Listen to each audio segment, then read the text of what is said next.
But first I want to thank our sponsor, Columbia River Maritime Museum. We appreciate their support in making this event happen, so big thanks to them. Also want to remind you, if you haven't already, we are literally cutting off sponsorships for GCX here in the next, minute or two. So, no, if you would like to sponsor would like Columbia Crossing, so let's not use acronyms. Great Columbia Crossing. We would love to have your sponsorship, so reach out and let us know. And then also we have our Instagram, so do follow us on Instagram at Astoria-Warrenton Chamber. But without further ado, I would like to introduce our host this evening. Marcy, would you like to come up and say a few words about Clatsop Animal Assistance? Sure. Do I need to? No. Hi. I was at let's say, breakfast meeting in February and talked a little bit. Were any of you at that meeting where I described or explained the difference between the shelter and CAA? Some of you were, but I'm going to do it again. How many of you do know there's a difference between Clatsop Animal Assistance and the animal shelter? Some, but yeah, good. This is good. The CAA members all know. The shelter itself is run by the county, and the county pays for the building, the county pays for 3 staff members, it pays for the casual workers who come in the morning and clean the kennels, and I think it pays for cat food, does it? I'm not sure. Dog food, some. Yeah, and for part of the spay neuters, because all of the animals that come out of here that are adopted out have to be spayed or neutered. CAA pays for all of the external veterinary care. So it's including any veterinary care and the portion of the spay neuter we pay for. It's about $90,000 a year that we cover for the shelter. We put out all those monthly posters with the available animals. We create them, we pay for them, and we distribute them all over the county. And we have off-site events, and we pay for advertising and blah, blah, blah, anything to try to get the animals out of here. And even at this level, there are 2 different, there are shelter volunteers, and those are people who come in and handle the animals here, do things for the shelter.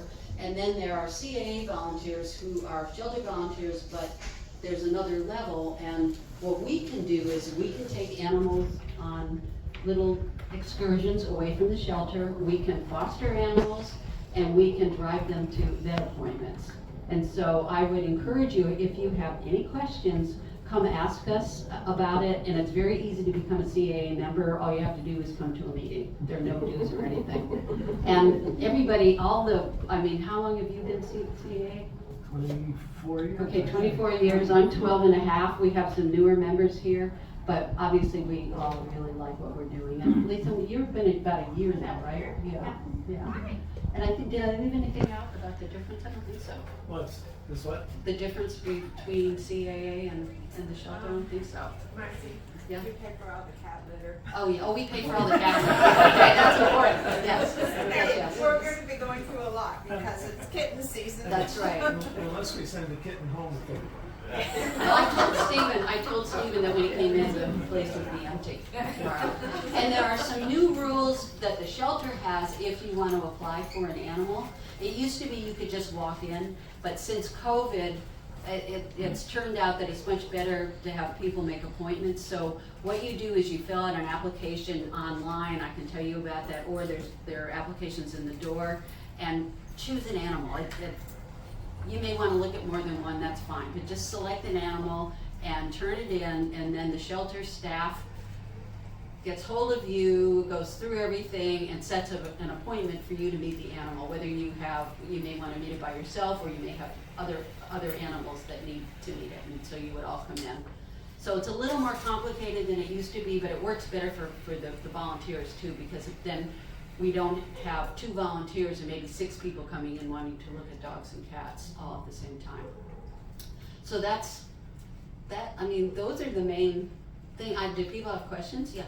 Well, we also do all the dog walking. Yes. Oh, well, Yeah. yes. County volunteer, NCA. 2 Yes. shifts a day at least. Yes. I think Linda deserves a big shout out because she's basically a full-time Yes, volunteer. and people, yeah, and that's true. Linda, she's not here, she sits behind there, and she You would think she's a staff member because she's here all the time, but she is basically a full-time volunteer. And she's been doing that for about 15 years, hasn't she, or longer? No, closer to 20. Closer to 20. I mean, the shelter, they know this, the shelter could not operate without the county volunteers and without CAA. There'd just be no way to make sure that the animals got taken care of, but also that they could get the vet care. They could be here long enough to get the vet care they needed before being adopted out. And sometimes people want to know, do you have to live in the county to adopt? No, you don't. There's a few different rules for that, but we have adopted.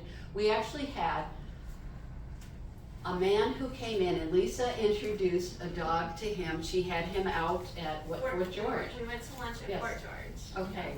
And so this man, he was here at Camp Rylea, I There was think. a group of Air Reserve guys at Camp Rylea all having lunch, and we just happened to be there at the right time. And one of the guys fell in love. It was a love at first sight story, and he literally, people say things but they don't follow through. But in this case, he flew his entire family up to Portland, rented a one-way car, and drove the dog all the way back to Denver. Yeah, he was from Denver. This all happened within a 2-week period. I mean, that's why we do this. For stories like that, for outcomes like that. Did I miss anything? Should I But you talk have more? foster dogs. We what? You have foster Oh, dogs. yeah. And I was just telling people, Luann, we conned her into fostering within 2 months of being here. She's fostering a dog that has really bad arthritis and is just the sweetest thing in the whole world. So she's going up to the vet across the river twice a week for shots and laser treatment. And she's getting better. But that's so rewarding to be doing things like that. David has a question behind you. Oh. So Marcy, how many volunteers are there and how does one become a volunteer? Thank you. I think there are about 50 volunteers, shelter volunteers, and probably almost that many CAA volunteers, because most people are both. We have volunteer application forms out here, and just, you can take one or just ask one of us. If it looks like we're running out, we'll just make more copies. That's no big deal. And if you have questions specific, just come ask us. You have to be 16 to volunteer. That's the only requirement. And then you go through, we have 3 orientations a month now on a couple of Fridays and a Saturday. And so you sign up for that in advance.